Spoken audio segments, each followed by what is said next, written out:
Morgan Freeman's Symphonic Blues Experience arrives in Toledo on October 30th and performs with the Toledo Symphony Orchestra. Joining me now to discuss the upcoming event is executive producer Eric Meier and Oscar-winning actor Morgan Freeman. Welcome to both of you. So good of you to join us today.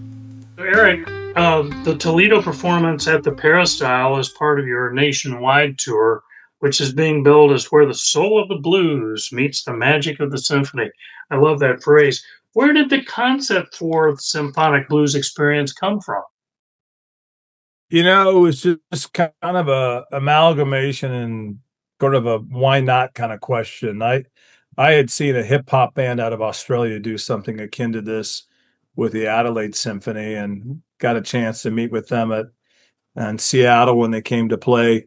And spent a lot of time with them and went back to Morgan and Howard Stovall, our third partner, and we talked about it. We prototyped this in 3 cities, which was in Savannah, Georgia, Dublin, Ireland, and just outside of Salzburg, Austria. And the concept really was pretty straightforward, is how do you mix these two genres that people would say, what are you doing? Can this really work? The short answer is yes, but bring this to audiences that couldn't get to Clarksdale. And so it's as much of a kind of a music cultural tour as anything else. I think Morgan is, always kind of reminding me, it's not necessarily considered a classic music tour. It's more responding to interest.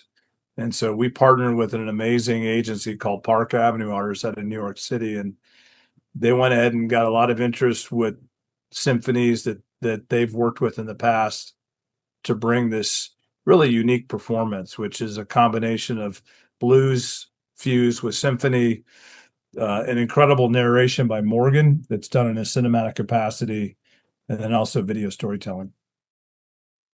That's us. I know you're referencing Clarksdale as the Ground Zero Blues Club, which we'll get into in a little bit. I want to ask you about that. Morgan, you want to talk about your involvement and what sparked that interest? Years ago, before we started the club, my then partner, Bill Luckett, who's since passed away, we were working on a restaurant. And across the street, we see these young, obvious backpackers. And Bill, being hail fellow well met, walks over to them and wants to know what, are they all right? What do they need? Are they looking for something? And they said, where can we hear some blues? Well, there were blues musicians there, but there was no genre. I mean, there was no place for them to play. What was the word I'm looking for? There was no venue, right? There was no venue. Yeah, and that's ridiculous.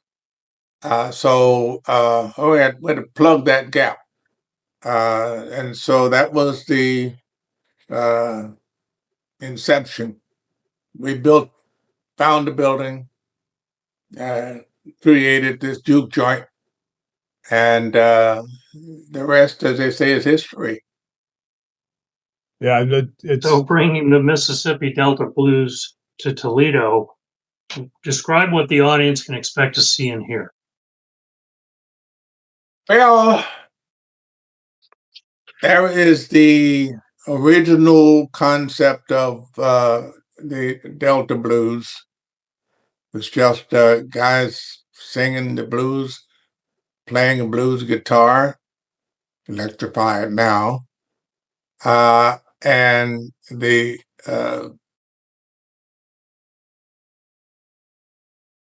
what's different about it is that they're doing that with a symphony orchestra in cahoots. It doesn't sound like a good mix, but it turns out to be an excellent mix. So we're presenting it. It's no point in sitting on something that exciting. So we've had a lot of interest from the time we started. and we're just pressing on. Well, I loved seeing and listening to clips. B.B. King and Ray Charles. Maybe it doesn't sound like it would work on paper, but watching it was extraordinary. I loved it. I thought it actually moved me just watching those clips. I can't wait to see the actual performance. In fact, you have a guitarist, Anthony Sherrod, and I was struck by his quote, "Anyone can play the music, but you have to feel it." Is that what you're going for? Yeah. I mean, absolutely. So I'm a ukulele hack, Brian. So I'll spare you what I can do. But when I go up to Anthony, who likes to go by Big A, like every good bluesman has their handle or their nickname, he always kind of takes my hand and puts it on my heart, you know. And I think what's kind of interesting is getting to know and work with Morgan.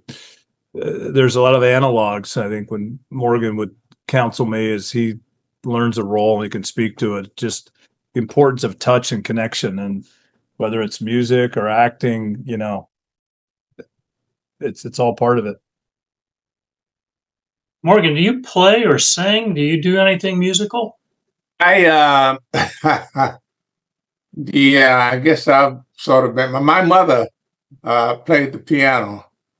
When we were in Mississippi, she would go around with these let's call them circuit riders.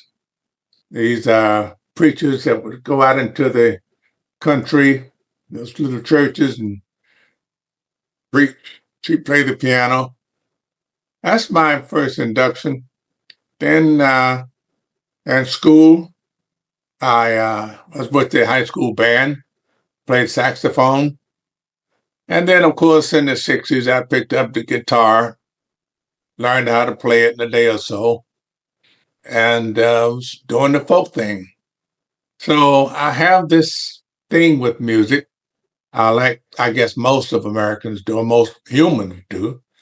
I appreciate it. I'm glad to have my part in it.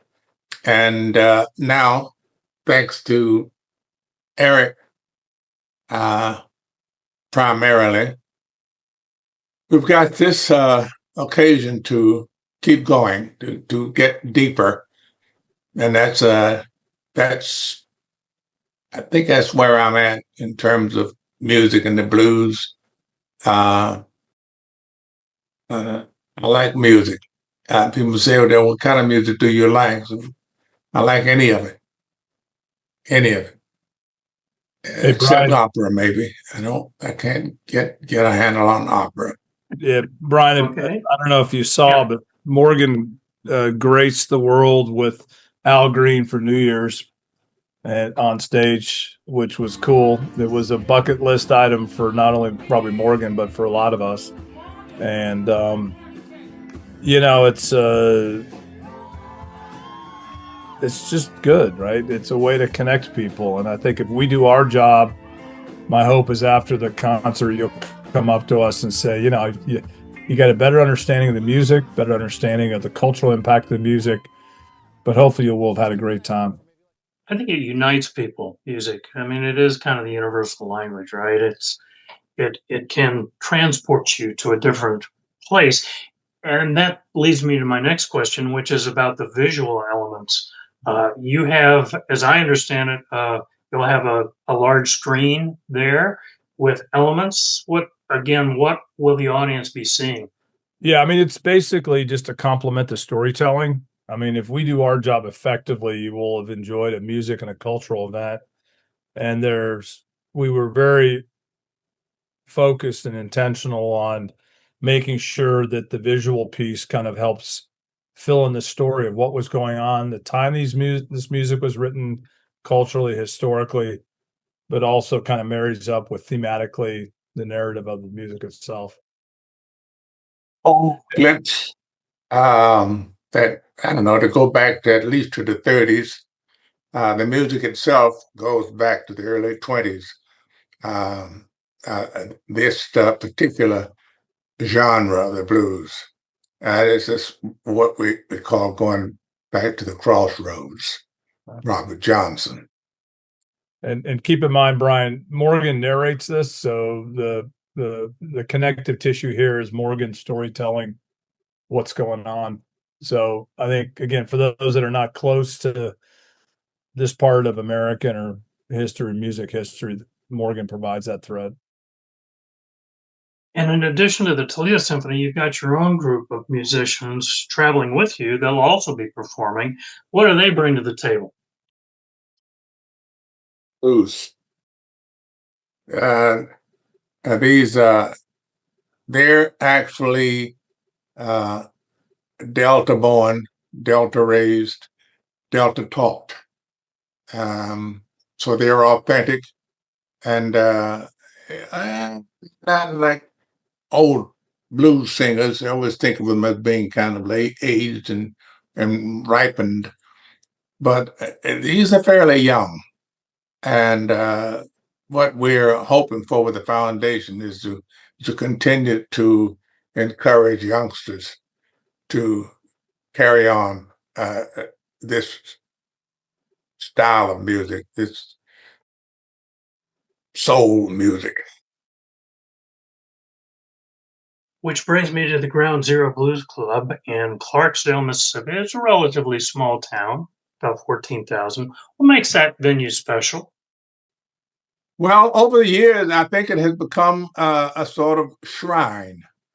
And I don't know if Brian just said that. We've been talking all day, but on any given night, particularly on the weekends, we might have a third of the populace from local, a third from around the country, and a third from out of the country, from foreign lands.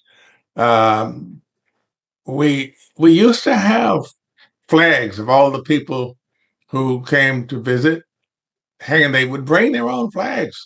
There are no open spaces on the walls because everybody comes signs something somewhere, post, wall, floor, anywhere they can get a place to sign their name. So that's part of what it is. So there were hundreds of thousands of names because they cover almost every surface of the club.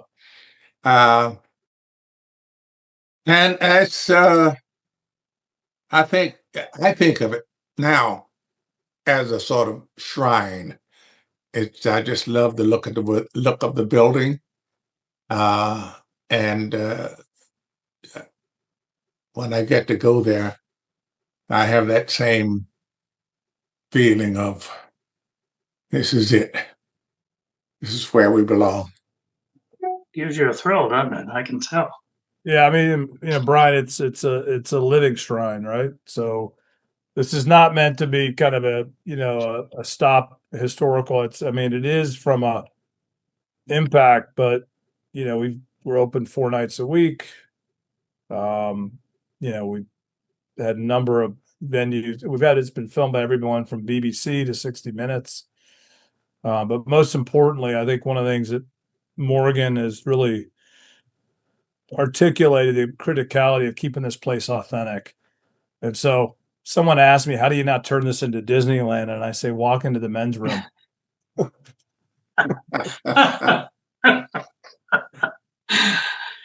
Well, I think you're really going to enjoy the Peristyle at the Museum of Art. It really is a terrific venue, as we talked about before we started our interview here.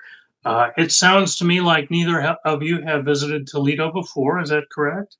I came to look at an old car there years ago. I spent way too much money buying old BMWs and trying to think I could fix some and they would never break down. And so I actually went to Toledo to look at an incredible old Beamer that I finally wisened up and said, I'm not going to do that. But no, that was a one stop. And then my roommate from school was from Canton. So that's the closest. So I do look forward to kind of getting a chance to see the city. And obviously, growing up as a young kid watching MASH and, hearing about, what is it, the Toledo, was it the Mud Hens or what was the Mud Hens and Tony Pacos and, of course, Jamie Farr. who is So our favorite son. Yeah, so that was my exposure. So no, I think my working knowledge of the city is probably below what it needs to be. So I look forward to doing that. I have not been to Toledo, but I have worked in Columbus, and of course, Shawshank was filmed in Mansfield. Let me ask. You brought up Shawshank, and I wanted to ask you, because I'd be remiss if I didn't, a little bit about the films. Morgan, again, my research indicates more than 100 films that you've participated in. I guess so. I hear. And your roles have included the President of the United States and God Almighty. That's that's pretty rarefied air. Do you, Eric, let me ask you, do you have a favorite Morgan Freeman movie? He's not going to like my answer, but I like Ted too. I like your answer. If you like anything else, then that's good enough. Yeah, Ted 2 was great. Obviously, Driving Miss Daisy, but I'm a big fan of the Ted 1 and Ted 2, and it was awesome to see Morgan in that. I have another funny story that there's a fellow that is portraying Morgan on voicemails, which and a buddy of mine had that, and I played a prank on him and had Morgan leave him a message once, and politely or impolitely telling him that shouldn't be on there. So that was some fun runs. But have you seen Ted 2, Brian? I have not. All right. Well, when you've got an empty Thursday night, you might want to stream it. Watch Ted 1 on a Wednesday night, then a Ted 2 where Morgan's in it. I will do that. And Morgan, same question for you. Morgan, do you have a favorite Morgan Freeman movie? I did 3 movies with Clint Eastwood. Those are 3 of my favorites. Invictus, Unforgiven, and $1 Million Baby. Yeah, my dad volunteered and he knows that I'm having the pleasure of working with Morgan on this project, and he just volunteered. $1 Million Baby was his favorite of all time. I will tell you, without you asking, that Driving Miss Daisy from 1989 was my favorite, and of course it won Best Picture, so I have good taste. And Morgan, of course, was nominated for Best Actress for his portrayal in that movie. Is there anything else that I haven't covered that you think is important for our listeners or readers to know? Well, I would encourage anyone that has the opportunity to join us, do it. I mean, I think it starts with you, Brian. You're going to be there, right? Absolutely. Yes. Okay. Good. All right. Well, I am not quite the spokesman that my partner is, so I'm going to say what he said. We'll be looking forward to our stay there in Toledo, and looking forward to seeing you there. Thank you. I can't thank you enough for your time and your generosity in sharing these stories and words with us. Again, Morgan Freeman's Symphonic Blues Experience with the Toledo Symphony Orchestra takes place on October 30th. That's a Thursday, 8 p.m. at the Toledo Museum of Art Peristyle. There is a pre-concert Q&A, and all that information and tickets are available at symphonicblues.com. And of course, you can go to the Toledo Symphony Orchestra's website as well. So thank you, executive producer Eric Meier. Good to be with you. And Morgan Freeman, wonderful talking with you. Thank you so much again. And Brian, Thank you, Brian. Just to be clear, Morgan is an executive producer as well. There's 3 of us. It's Morgan, myself, and Howard Stovall. Terrific. We'll look forward to seeing you in Toledo, October the 30th. I'm Brian Trauring for Toledo City Paper and WSYL.